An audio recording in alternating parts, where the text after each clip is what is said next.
जब देश आजाद हुआ 15 अगस्त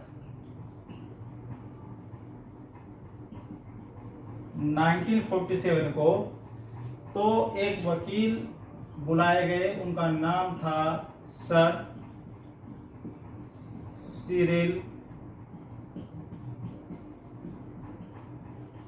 रेडक्लिफ, और इनको दो सीमा आयोगों का अध्यक्ष बनाया गया। दो सीमा आयोग बनाए गए, एक पंजाब सीमा आयोग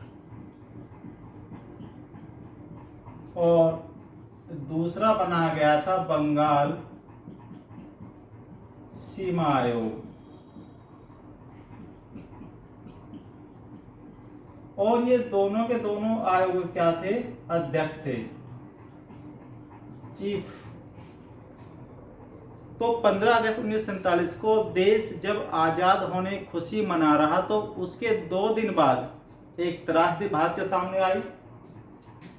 रेडक्लिफ रेखा 15 अगस्त 1947 को खींची गई,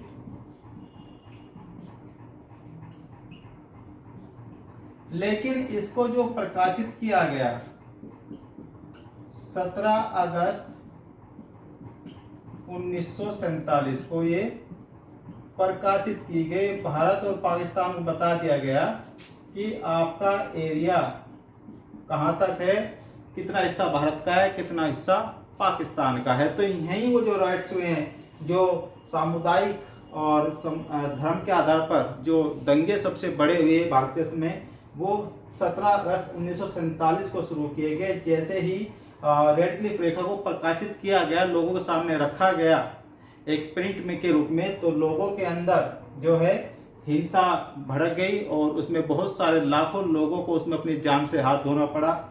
और इसने लगभग डायरेक्ट ही 88 लाख लोग, उस समय 88 लाख लोग प्रभावित हुए,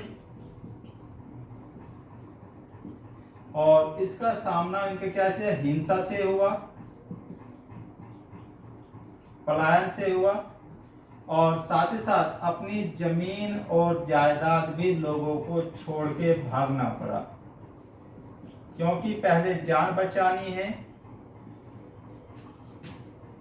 और उसके बाद ही सब कुछ है।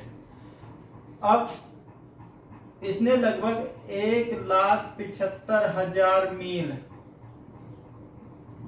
ये लंबी रेखा थी जो एरिया कवर कर रही थी, या फिर 4,50,000 वर्ग किलोमीटर एरिया को ये कवर कर रही थी। जी हाँ, रेडक्लिफ रेखा। और फिर सीधे सीधे ही 88 लाख लोगों को प्रभावित किया। उसका नतीजा यह हो कि हिंसा हुई, पलायन हुआ, लोगों को अपनी जान बचाने के लिए अपना घर बार, जमीन जायदाद, अपना परिवार छोड़ के भागना पड़ा। और साथ ही साथ इसमें जो है रेडक्लिफ रेखा अब भारत के 3 राज्यों से गुजरती है, पंजाब, गुजरात, और साथ ही साथ आपका पंजाब से जा रही है, गुजरात से जा रही है,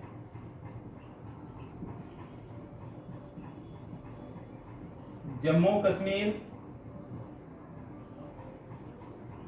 राजस्थान, और साथ ही साथ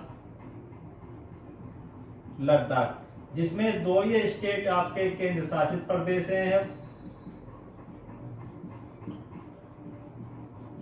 और ये 3 स्टेट अपने फुल हैं। तो इस प्रकार से हम देख रहे हैं कि, और इस रेखा का जो नाम दिया गया रेडक्लिफ रेखा, ये सर सिरिल रेडक्लिफ के सम्मान में ही इस रेखा को रेडक्लिफ नाम दे दिया गया। और जिसका सीधा सीधा इफेक्टेड 88 लोग हुए प्रभावित, जिस पे हिंसा, पलायन, जमीन जायदाद उनको छोड़नी पड़ी। और ये 15 अगस्त 1947 को खींची गई थी और 17 अगस्त 1947 को पब्लिक के सामने रखा गया, भारत और पाकिस्तान के सामने रखा गया।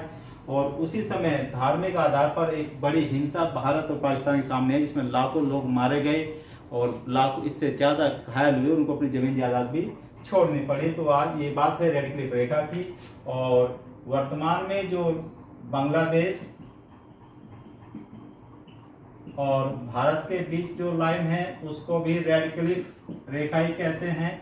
और भारत और पाकिस्तान के जो बीच में जो रेखा है उसका नाम भी रेड क्लिफ रेखा ही कहा गया है। वीडियो की पसंद आए तो वीडियो को लाइक कीजिए, शेयर कीजिए, कमेंट कीजिए। इंस्टा पे फॉलो कीजिए सुनील कुमार 3046 और फेसबुक पे फॉलो कीजिए सुनील कुमार। यूट्यूब पे चैनल को सब्सक्राइब करें Kataria English academy. Next video में